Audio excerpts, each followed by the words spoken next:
మా నోరు కొద్ది తెరవండమ్మా. నోరు తెరిస్తేనే కేక్ పెట్టగలుగుతాను. నోరు తెరిచి చెప్పండి అమ్మా. కేక్ ఉంది అయిపోయిన తర్వాత ఇదిగో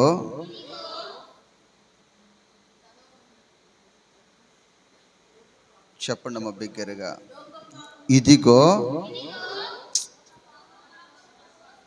ఇదిగో నాతో కలిసి, ఇదిగో లోక పాపములను మోసుకొని పోవు దేవుని గొర్రె పిల్ల. దేవునికి స్తోత్రం. కనిపిస్తుందా మీకు గొర్రె పిల్ల?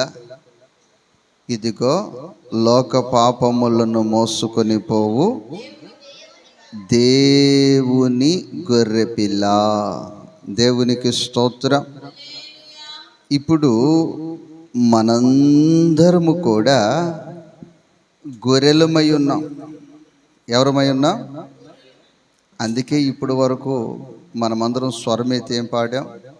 నేనాయన ఎవరు గొర్రెవు? అందుకనే మరొకసారి బలవంతంగా పాడించాను మీ చేత. ఎలా పాడించానమ్మా? ఆ మైక్ ఇస్తే ఫ్రీగానే పాడుతున్నారు, కానీ మైక్ ఇవ్వకపోతే వాళ్ళని చెప్పి బలవంతంగా పాడియాలి. ఎలా పాడియాలమ్మా? ఎట్లయితేనే పాడించాను కదా. మరొకసారి పాడదామా? నాయన గొర్రెను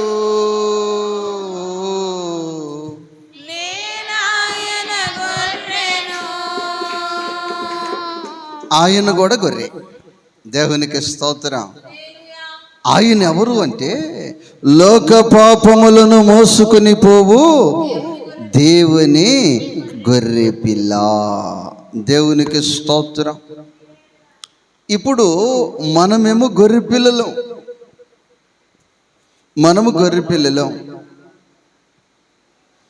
అయితే ఆయన ఎవరు అంటే లోక పాపములను మోసుకొని పోవు దేవుని గొర్రె పిల్ల. దేవునికి స్తోత్రం. 1 పేతురు పత్రిక 1వ అధ్యాయము 19 వాక్యాన్ని చదువుకుందాం త్వరగా. 1 పేతురు పత్రిక 1వ అధ్యాయము 19 వాక్యం.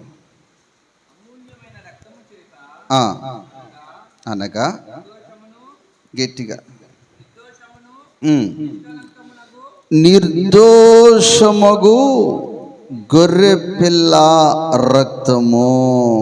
దేవునికి స్తోత్రం. నా ప్రియ దేవుని బిడ్డలరా, లోకములో చాలా గొర్రెలు ఉన్నాయి. అయితే ఈ గొర్రె ఎలాంటిది అంటే, దీని స్వభావం ఏమిటి అంటే నిర్దోషమైన గొర్రె పిల్ల. చెప్పాలి. ఎలాంటి గొర్రె పిల్లమా?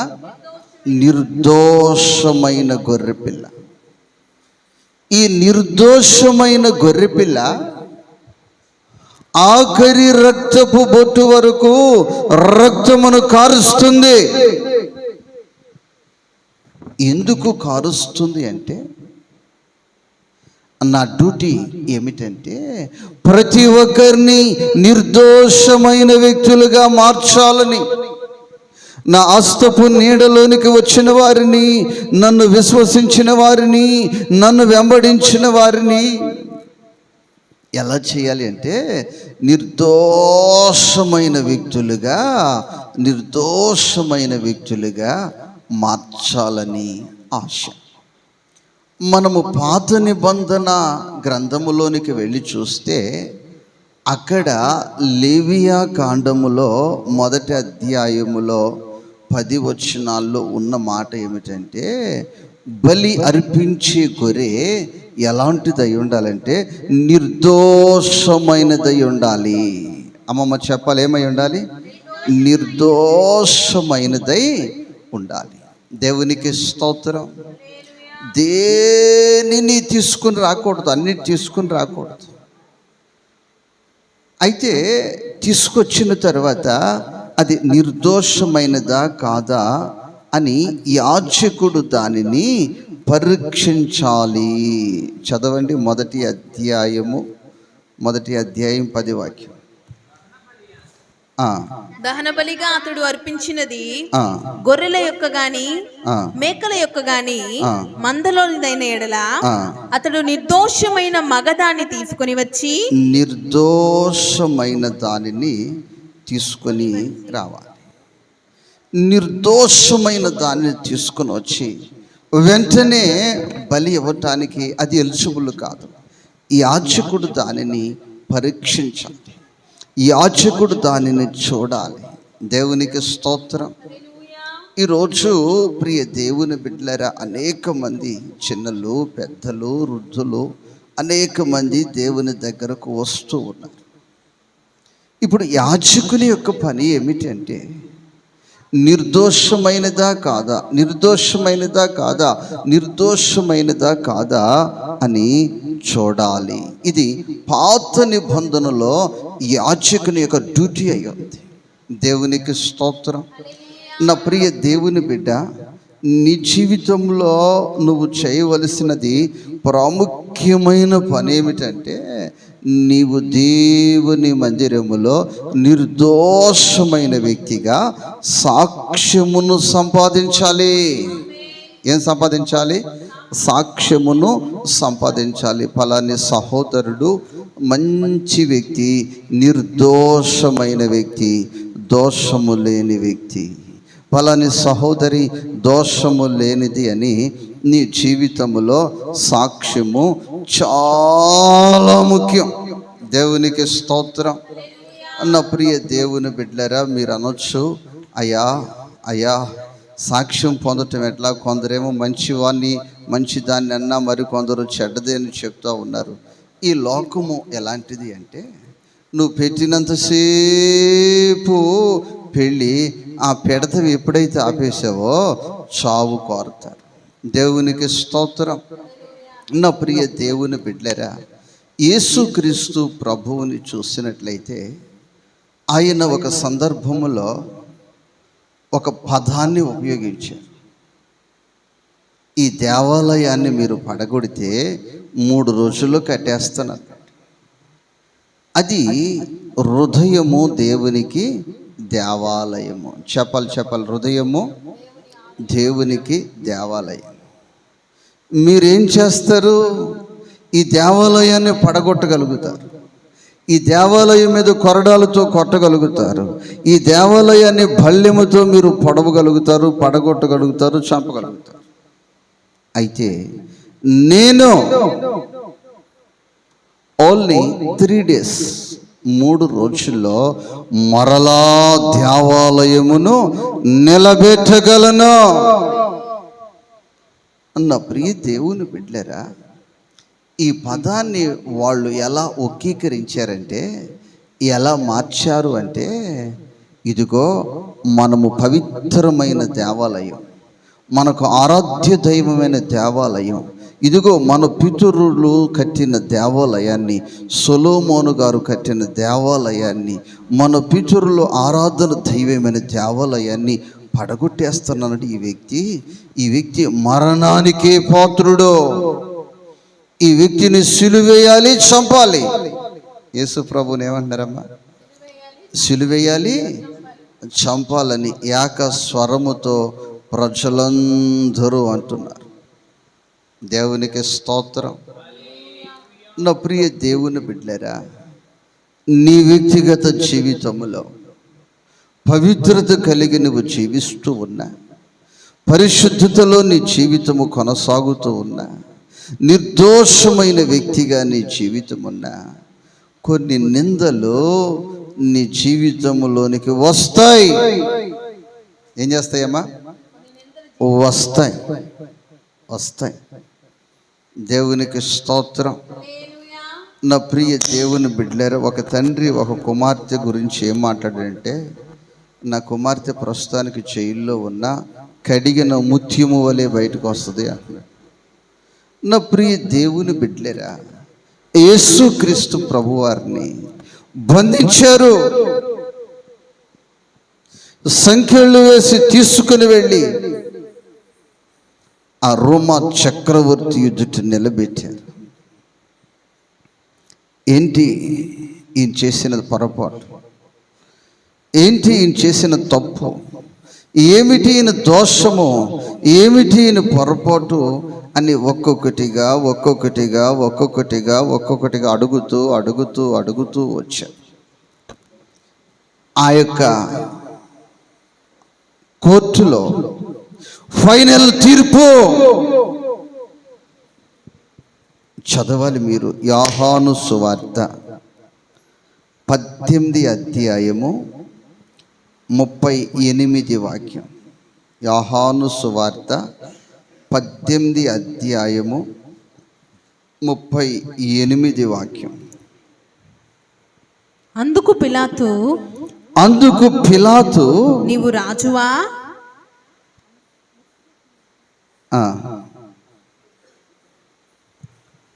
చదవమ్మా. అతడు ఈ మాట చెప్పి బయటనున్న యూదుల యొద్దకు తిరిగి వెళ్ళి, అతని యందు ఏ దోషమును నాకు కనబడలేదు, అతని యందు ఏ దోషమును నాకు కనబడలేదు, ఏ దోషము నాకు కనబడలేదు. దేవునికి స్తోత్రము, హల్లెలూయా. ఆయన దోషము లేనివాడు. చెప్పాలమ్మ, ఏమి లేనివాడు? దోషము లేనివాడు. దోషము లేని గొర్రె. దేవునికి స్తోత్రం.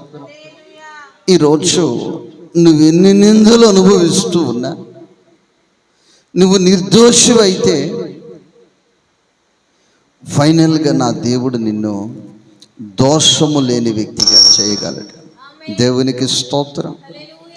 కాబట్టి ప్రియ దేవుని బిడ్డలారా, యేసు గొర్రె పిల్లను నేను అని చెప్తున్న నీ జీవితంలో నా ప్రభు ఈ రాత్రి నీ జీవితంలో ఆశిస్తున్న పదం ఏమిటంటే, దోషము లేని వ్యక్తిగా నీ జీవితము మార్చబడును గాక. యేసుక్రీస్తు పరిశుద్ధుడు కనుక దేవుని వాక్యము చెప్తుంది, నేను పరిశుద్ధుని కనుక మీరు పరిశుద్ధులై ఉండాలి. దేవునికి స్తోత్రం, హల్లెలూయా. నా ప్రభు చెప్తున్నాడు, నేను దోషము లేని వ్యక్తిని కనుక మీరు దోషము లేని వారై ఉండాలి. ఇదిగో ఫైనల్గా చెప్తున్న మాట, దోషము లేదు ఈ మనుషునిలో, ఏ దోషము నాకు కనబడలేదు. దేవునికి స్తోత్రం. ఆ చివరి పదములో రాయబడి ఉంది, ఇతని యందు ఏ దోషము నాకు కనబడలేదు. దేవునికి స్తోత్రం.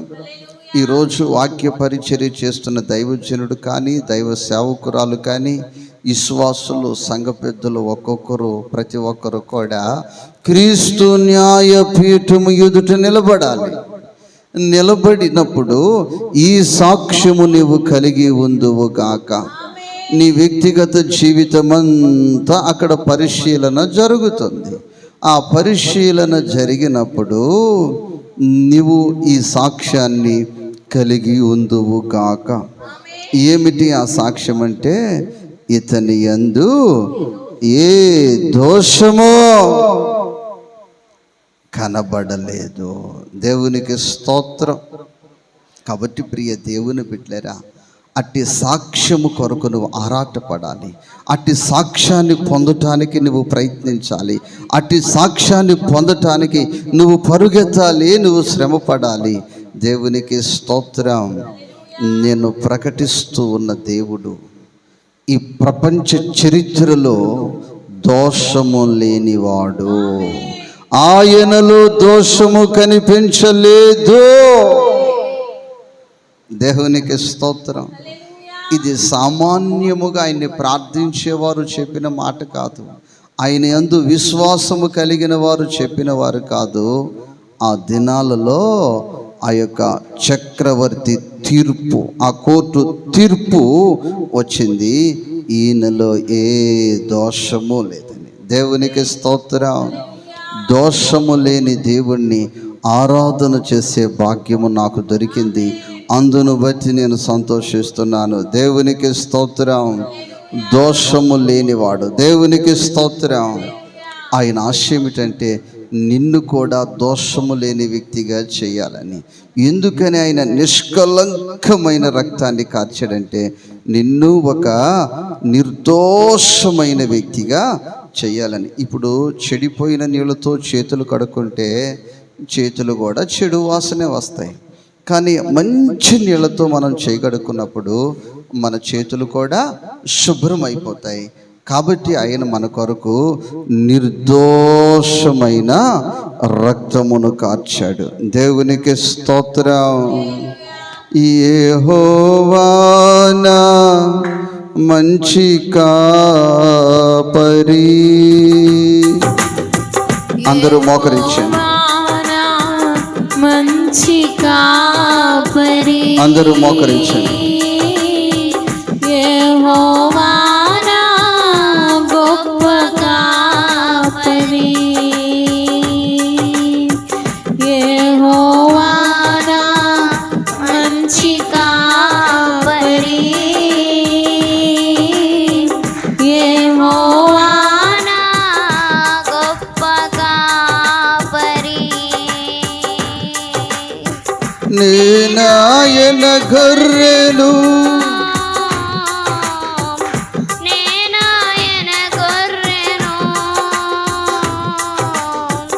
నాకులేమి కలుగదు. నేనాయన గొర్రెను. ప్రార్థన చేసుకుందాం. ఈ నిన్న వాక్యాన్ని బట్టి ప్రార్థన చేసుకుందాం.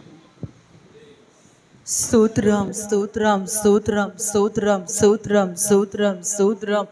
పరిశుద్ధుడా, జీవము గల దేవా, సర్వాధికారి, సర్వాజ్ఞుడా, మా మధ్య నివసించి మాతో మాట్లాడిన ప్రాణేశ్వరుడానికి స్తోత్రములయ్యా, స్తోత్రములు నాయనా. నీ దాసులు నిలబెట్టి బలపరిచి చక్కటి వాక్యాన్ని, చక్కటి వర్తమానాన్ని ప్రభువా నాయనా తండ్రి మీరు వినిపింప చేసినందుకే నీ స్తోత్రం చెల్లిస్తున్నా నాయన. వినుట వలన విశ్వాసం కలిగినట్లుగా నాయన, నీ వాక్యం విని విడిచిపెట్టుకుంటున్నట్లుగా ప్రభువా నీ వాక్యానుసారంగా నీకు ఇష్టమైన గొర్రె మేము బ్రతుకుటకు సహాయం చేయండి దేవా. నా మంచి కాపరిగా నాయన, నా ప్రధాన యాజకుడిగా నాయన నీకు స్తోత్రం చెల్లిస్తున్నాం. ఏదేమైనా ప్రభువా నీ వాక్యానుసారమైన జీవితాన్ని జీవిస్తూ నీ వాక్యాన్ని కట్టబడుతూ ప్రభువా నా తండ్రి నీకు స్తోత్రం నాయన. నీలో ఫలించే కృప దయచేయమని ప్రార్థన చేస్తూ నాయన తండ్రి నీకు స్తోత్రం చెల్లిస్తూ ఉన్నాం. అయ్యా పాటల ద్వారా మహిమ తెచ్చుకున్నారు, అనేకమైన ప్రార్థనల ద్వారా మహిమ తెచ్చుకున్నారయ్యా. అయ్యా నీకు స్తోత్రం. ఇంతవరకు ప్రభువా ఈ కనిపెట్టుకుడిగా జరిగించుకుంటూ వస్తున్నారు, అందుని బట్టి నీ స్తోత్రం. అనేక బిడ్డల ప్రభువా నీ స్తోత్రం. నా మంచి కాపురవని నాయన, మా గొర్రె పిల్లవైన దేవా, ఇదిగో మాతో మాట్లాడిన దేవా నీకు స్తోత్రం నాయన.